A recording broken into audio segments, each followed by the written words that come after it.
Hi everybody, कैसे हो sir के सारे। तो आज हम पढ़ेंगे इस सर्कल चैप्टर का प्रीवियस ईयर क्वेश्चंस। तो वो करने से पहले अगर हम चैप्टर को समराइज कर ले तो देखे तो इस चैप्टर में सिर्फ दो थ्योरम ही था। जैसे कि पहला था कि अगर आप सर्कल में एक टेंजेंट खींचो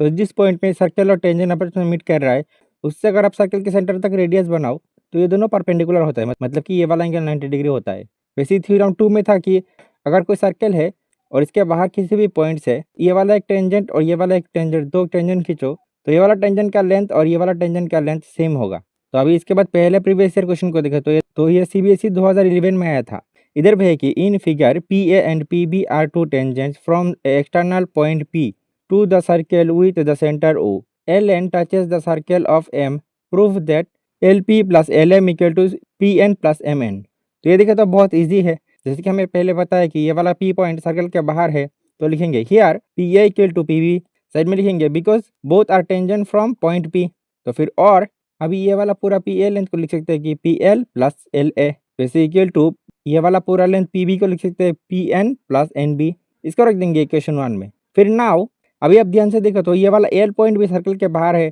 तो मतलब ये वाला डिस्टेंस एल ए इक्वल होगा ये वाला डिस्टेंस एल एम से, क्योंकि दोनों ही एल पॉइंट से टेंजेंट है। तो लिखेंगे because both are tangent from point L. वैसे ये वाला पॉइंट एन भी सर्कल के बाहर है तो फिर एन बी इक्वल होगा एन एम का, साइड में लिखेंगे because both are tangent from point N. तो फिर नाउ फ्रॉम इक्वेशन 1 में देखें तो पी एल तो एज इट इज और इधर से एल ए को लिख सकते हैं L M equal to P N तो एज इट इज और इधर से एन बी को लिख सकते हैं एन एम, जो कि हमें प्रूफ करना था। उसके बाद क्वेश्चन 2 को देखते हैं। इधर है if two tangent inclined at 60 degree are drawn of a circle of radius 3 centimetre then find the length of each tangent. तो देखो तो क्योंकि ये वाला पी पॉइंट सर्कल के बाहर है तो मतलब ये वाला टेंजेंट और ये वाला टेंजेंट का डिस्टेंस सेम होगा, तो हमें सिर्फ इनमें से कोई सा भी एक टेंजेंट का लेंथ निकालना पड़ेगा क्योंकि दूसरा भी सेम ही होगा। तो इसके लिए लिखेंगे let us join P O line. तो फिर सो इन ट्राइंगल पी ओ ए, तो इसमें देखे तो angle A P O equal to 30 degree होगा क्योंकि क्वेश्चन में ये वाला पूरा एंगल 60 डिग्री दिया हुआ है और ये वाला होगा इसका हाफ। तो फिर अभी ट्राइंगल में देखे तो 10 30 डिग्री इक्वल टू क्या होगा,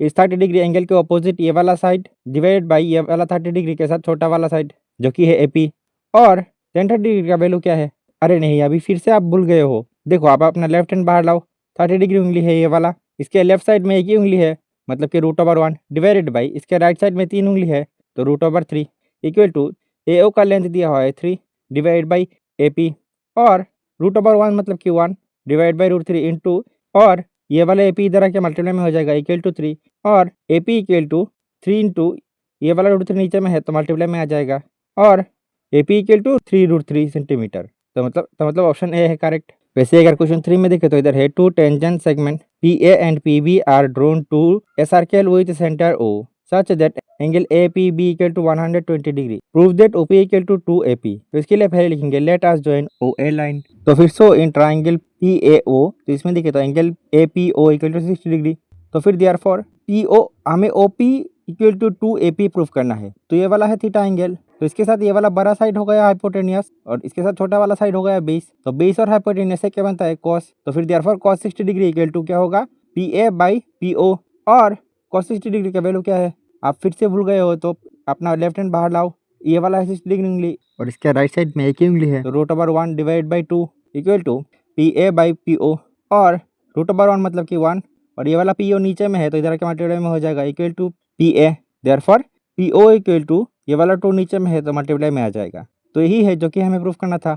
उसके बाद क्वेश्चन 4 को देखा इधर है in the figure triangle A B C is drawn to circumscribe a circle of radius 3 centimeter such that the segment BD and DC are respectively 6 centimeter and 9 centimeter and area of triangle ABC is 54 centimeter square. Then find the length of the side AB और AC। तो इधर में देखें तो पहले ये वाला point B है सर्कल के बाहर मतलब कि BE इक्वल टू BD होगा, साइड में लिखेंगे both are tangent from point B। वैसे पॉइंट C भी सर्कल के बाहर है मतलब कि FC इक्वल टू DC होगा, साइड में लिखेंगे both are tangent from point C। वैसे ही देखे तो पॉइंट ए भी बाहर है तो फिर and E A equal to A F, side में लिखेंगे both are tangent from point A. अभी फिर now in triangle A B C, तो इसमें देखे तो हमें पता है कि ट्राइंगल का एरिया क्या होता है half into base into height. तो इसे ट्राइंगल का बेस है ये वाला और हाइट है ये वाला। अब ये वाला हाइट लेके कोई मतलब नहीं बनता क्योंकि इधर क्वेश्चन में जो जो इन्फॉर्मेशन दिया हुआ है उसका यूज करके तो किसी भी तरीके से हम इसका हाइट फाइंड नहीं कर पा रहे हैं। तो जब भी इधर इस तरीके का प्रॉब्लम हो हम इधर पे सिर्फ एक ही चीज़ करेंगे, इस ट्रायंगल को 3 हिस्सों में तोड़ लेंगे। जैसे कि लिखेंगे हियर एरिया इक्वल टू, पहले लेंगे एरिया ऑफ ये वाला ट्राइंगल ABO, वैसे एरिया ऑफ ये वाला triangle BOC plus area of ये वाला ट्राइंगल COA। तो फिर और एरिया क्वेश्चन में दिया है 54 इक्वल टू ये वाला ट्राइंगल का एरिया कितना होगा, हाफ इंटू ये वाला ट्राइंगल का बेस जो कि है AB इंटू ये वाला ट्राइंगल का हाइट जो कि है OE प्लस ट्राइंगल BOC में देखे तो हाफ इंटू बेस होगा ये वाला BC इंटू हाइट होगा ये वाला OD प्लस ये वाला COA ट्राइंगल में एरिया क्या होगा, हाफ इंटू बेस होगा ये वाला AC इंटू हाइट होगा ये वाला OF और 54 तो as it is equal to half into AB तो एज इट इज, और इधर पे OE को देखे तो ये सर्कल का रेडियस है और क्वेश्चन में सर्कल का रेडियस दिया है 3 सेंटीमीटर, तो इसकी जगह पे 3 प्लस हाफ इंटू BC तो एज इट इज, और फिगर में देखे तो OD भी रेडियस है तो OD की जगह पे 3 प्लस हाफ इंटू AC तो एज इट इज, और OF भी सर्कल का रेडियस है तो OF की जगह पे 3 फिर और 54 तो as it is equal to, तीनों में से हाफ कॉमन आ रहा है और तीनों में से 3 भी कॉमन आ रहा है, तो फिर ब्रैकेट के अंदर बचेगा AB plus BC plus AC फिर और 54 इक्वल टू 1 इंटू 3 होगा 3 डिवाइड बाई 2, और फिर ब्रैकेट के अंदर देखे तो ये वाला पूरा लेंथ AB को लिख सकते हैं कि AE प्लस EB, वैसे ये वाला पूरा लेंथ BC को लिख सकते हैं BD प्लस DC, ये वाला पूरा लेंथ AC को लिख सकते हैं AF प्लस FE फिर और 54 तो एज इट इज, और इसको इधर ले आएंगे तो 2 नीचे में है तो ऊपर आ जाएगा और 3 ऊपर में है तो नीचे आ जाएगा इक्वल टू, ब्रैकेट के अंदर देखे तो AE तो एज इट इज, और फिर इधर से EB को लिख सकते हैं BD, और फिर ये वाला BD लेंथ दिया हुआ है 6 और ये वाला DC लेंथ दिया हुआ है 9 प्लस ये इधर से AF को लिख सकते हैं कि EA प्लस इधर से FC को लिख सकते हैं कि DC फिर और अब इधर पे देखो 3 से 54 को डिवाइड करेंगे तो 18 और 18 इंटू 2 होगा 36 इक्वल टू इधर पे AE इधर पे EA और EE तो एक ही चीज़ है तो ये दोनों मिलकर 2AE प्लस ये वाला BD लेंथ दिया हुआ है 6 तो BD की जगह पे 6 प्लस इन दोनों को ऐड करेंगे तो 15 प्लस ये वाला DC लेंथ दिया हुआ है 9 फिर और 36 तो एज इट इज, और इसको इधर लेंगे तो -6, इसको इधर लेंगे तो -15 और इसको इधर लेंगे तो -9 इक्वल टू 2AE फिर और इधर पे माइनस करेंगे तो 6 इक्वल टू 2AE और 6 और ये वाला 2 डिवाइड में आ जाएगा इक्वल टू AE, 2 से 6 को डिवाइड करेंगे तो 3 देयरफॉर AE इक्वल टू 3। अभी फिर तो हमें क्वेश्चन में जो चाहिए लेंथ ऑफ AB क्या होगा AE प्लस EB, वैसे लेंथ ऑफ AC क्या होगा AF plus FC equal to, इधर से देखें तो FC को लिख सकते हैं कि AE प्लस FC। उसके बाद नेक्स्ट क्वेश्चन को देखो, इधर है in the figure 2 equal circles with centre O and O dash touches each other at X, O dash produced meet the circle with center O dash at A. AC is tangent to the circle with center O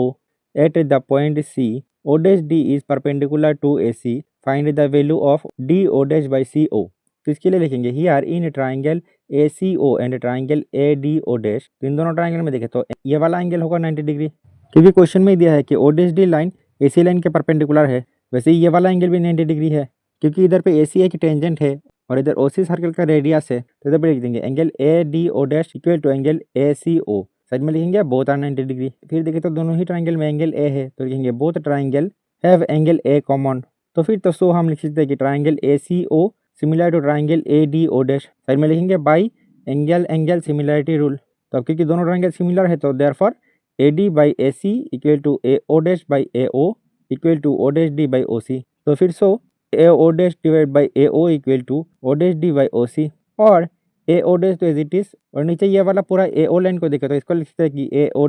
dash X plus XO equal to as it is, फिर और AO dash तो as it is, और नीचे में देखे तो AO dash as it is, और नीचे में देखे तो क्वेश्चन में दिया है कि दोनों ट्राइंगल सेम है, मतलब कि दोनों ट्राइंगल का रेडियस भी सेम होगा, तो ये वाला O डैश A भी सर्कल का रेडियस है, वैसे ये वाला O डैश X भी सर्कल का रेडियस है, तो दोनों सेम होगा, तो इधर पे O डैश X के बदले AO डैश, वैसे ही OX भी सर्कल का रेडियस है तो इसके बदले भी हम AO डैश लिख सकते हैं equal to as it is, फिर और ऊपर तो AO dash as it is और नीचे AO डैश मिलकर 3AO dash equal to as it is, तो फिर तो देखें तो AO डैश कैंसिल आउट, तो फिर और 1/3 equal to O dash D by OC, therefore O dash D by OC equal to 1/3 जो कि हमको निकालना था।